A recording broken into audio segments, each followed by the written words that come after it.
Do livro O Eterno que Há, de Cris Souza Fontes, capítulo 12, O Criminoso. O delegado não atende ao rádio. Parece sem sinal, dizia um oficial. E como faremos para dar entrada desse novo prisioneiro? Eles se olhavam sem saber o que fazer. Uma criatura baixinha e de gravata logo se aproximou apressado. O prisioneiro vai ficar a noite toda dentro daquela viatura? Preciso instalá-lo. Onde está o delegado? Os oficiais, ainda sem conseguirem falar com o delegado, logo tiveram de tomar as providências cabíveis. Dariam entrada ao prisioneiro, o encarcerariam, e assim que amanhecesse, o delegado resolveria o restante. Tavinho estava em um dos corredores da enfermaria, como nos últimos dias, quando percebeu um murmurinho, a agitação na madrugada. Presídio pequeno, e ele, curioso, sem permitir que algum oficial o visse, se esquivou por entre as paredes, tentando observar o que acontecia. Em poucos minutos, um grandalhão entrava seguro por 2 oficiais e acompanhado de mais um, e de um homenzinho engravatado e falante. Tavinho sentiu náuseas quando conseguiu, enfim, visualizar o rosto do prisioneiro e reconhecer nele seu violentador da infância.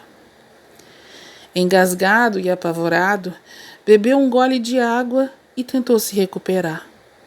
Como isso era possível?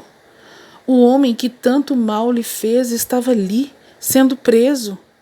E ainda naquela cidade. Ele não teria ido para longe durante todos esses anos? Por que as coisas aconteciam daquela forma? Quem regia o destino? Tentou se controlar e voltou para a antessala da enfermaria.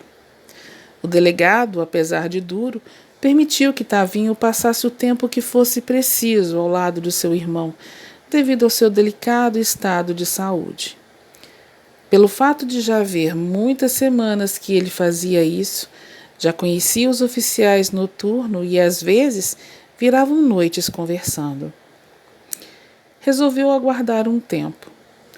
O tempo necessário para que o miserável fosse instalado e o homenzinho engravatado ter ido embora. Falaria com os oficiais. Eles haveriam de permitir que ele olhasse na cara daquele homem sem escrúpulos. Faria isso. Estava certo que faria. Teria de enfrentar esse mal que o perseguia há anos. 60 minutos nunca haviam sido tão longos em toda a sua vida. 1 hora pareciam 10. Enquanto Caco dormia tranquilamente, ele foi ter com o oficial mais chegado, que agora estava recostado em uma cadeira com os pés por cima da mesa do delegado, enquanto usava sua linha pessoal. Acho que se o delegado Garcia vê isso, ele te mata ou, no mínimo, te prende, disse Tavinho entre risos diante da cara apavorada do oficial. Por favor, não comenta nada. Claro que não irei comentar. Somos parceiros. E, mais próximo do oficial assustado, perguntou: receberam um novo prisioneiro? Quem é e o que fez? O oficial, tentando ficar mais amigo de Tavinho por ter sido pego por ele, comentou quase num sussurro de intriga: esse cara é um canalha assediador de criancinhas. O coração de Tavinho gelou. Há muito tempo que a justiça está atrás desse cara. Há muito tempo mesmo. Já foi denunciado diversas vezes por bulinar crianças e adolescentes. Ele é um estuprador nojento e imundo. Tá frito o cara. Nunca vai sair daqui, nunca. O estudante de direito engolia seco. Ele, enfim, pagaria pelo mal que fez a ele e a tantas outras pessoas. Mas ele ainda precisava de um favor do oficial. Será que eu poderia vê-lo? O oficial o olhou curioso. Para que um carinha como você desejaria ver aquele monstro? A voz lhe faltou. As palavras também. Após um tempo, quero saber o que faz um homem cometer atos como esses. Sem nada comentar, o oficial pediu que Tavinho o acompanhasse. Entraram em um largo corredor e 2 grades foram abertas, barulhentas. No final desse corredor, à esquerda, disse o oficial. Não demore. Tavinho concordou enquanto seu estômago se petrificava. Que sensação horrível aquela, do encontro com o que mais havia lhe causado dor. Ele nunca imaginou em toda a sua vida que teria aquela oportunidade. Mas ela estava ali, diante de seus olhos. Sua respiração era facilmente ouvida por ele de tão forte. Seus pulsos comprimidos aguardavam ansiosos o momento em que seus pés parariam diante da cela. E lá estava, sentado em uma estreita cama, um homem grande com a cabeça entre as mãos. Era mesmo ele. Não tinha como não ser. Um medo apavorante corria pelo corpo de Otávio e as cenas de um passado horrível iam e vinham em sua memória. Sem nada dizer, ficou ali, parado diante da cela, fitando aquele homem. Logo este o viu. E a princípio não entendeu por que estava sendo observado, até se aproximar das grades. Reconheço você, disse ele com aquela mesma voz rouca que nada mudou com o tempo. Tavinho estava mudo, apavorado por dentro, em pânico diante do seu maior pesadelo. Logo deu um passo atrás, temendo aquele momento cruel. Me reconhece? Perguntou. Sim, era o garotinho que eu mais amava. E caiu em risadas sarcásticas, apavorando ainda mais o pobre Tavinho. Sem forças diante daquele homem, teve vontade de correr, de se esconder como sempre fazia. Mas não, algo teria de mudar, e que fosse naquele momento. Como pode ser assim? O homem parou de rir e olhou-o mais uma vez. Sem nada dizer, voltou a se sentar em sua cama minúscula. Se manda daqui, riquinho. Tavinho continuou. Você irá apodrecer nessa cadeia o resto da sua vida. Não devia rir. Devia se envergonhar de todas as vítimas que fez.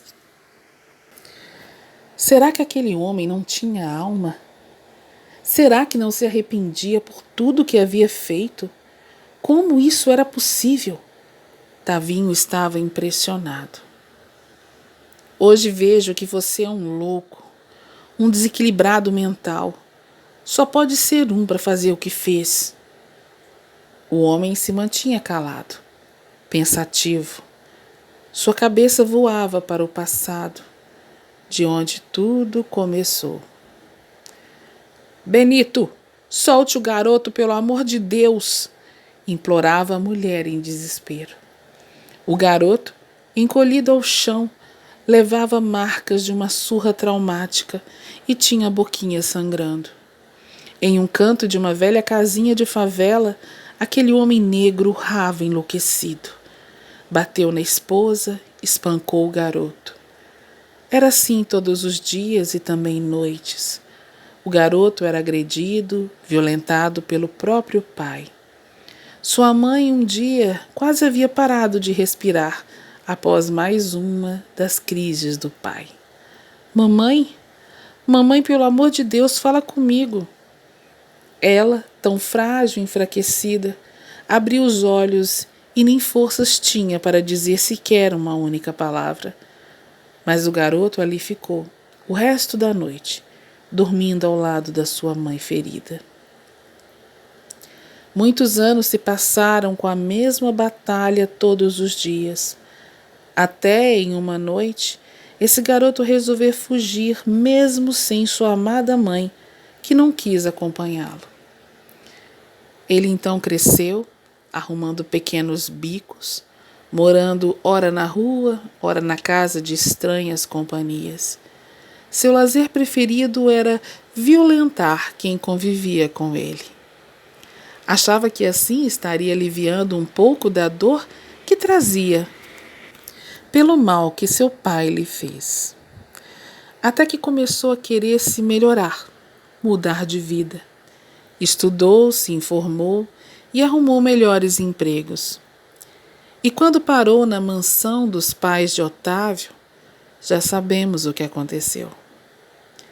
E agora ele estava ali, pois desde que saiu da mansão, não conseguiu parar de fazer o que já fazia. Era um prazer que sentia cada vez que violentava uma criança, que sua mente parecia agradecer e alimentá-lo, incentivando-o a continuar. Ele jamais pararia se não fosse um dia punido. Diante de uma de suas maiores vítimas, já homem feito, ele pensava na vida, mas não parecia se arrepender. Estava satisfeito pelas experiências obtidas. Sentia-se vingado pelo pai ordinário que teve em vida. Tavinho tentava entender o que se passava na cabeça daquele homem. Ele era um doente, isso era fato. Não tinha consciência do mal que causava. Talvez tivesse um passado semelhante, ou pior. Mas e ele? Ali, diante dele, o que tinha de fazer? Ele sempre sonhou com aquele momento. Imaginou-o espancando, agredindo e lhe dizendo coisas horríveis. Mas lá estava ele, imóvel, sem saber o que fazer ou dizer. Ele descobriu então que perante os últimos fatos ocorridos em sua vida, não sentia mais tanto ódio como ele imaginou que sentia. Diante daquele homem infeliz, ele descobriu que não havia nada a ser feito a não ser deixar que a vida seguisse seu percurso e punisse os culpados. Um dia todos serão punidos pelos males causados. Essa era a maior verdade. Aquele homem não tinha mais futuro, nem vida. Eram diferentes, muito diferentes. Deu um último suspiro e disse: "Eu perdoo você." O grandalhão olhou assustado. "É isso que você ouviu? Eu perdoo você. Mesmo que tenha comprometido minha infância, eu te perdoo." O homem não teve tempo de responder. Otávio o deixou sem mais nada dizer. O oficial o esperava. Para trás ficou seu passado, morto, enterrado. Fecharam-se as celas. Amanhã, o capítulo 13 do livro Eterno que Há. Não deixe de se inscrever no meu canal. Até breve!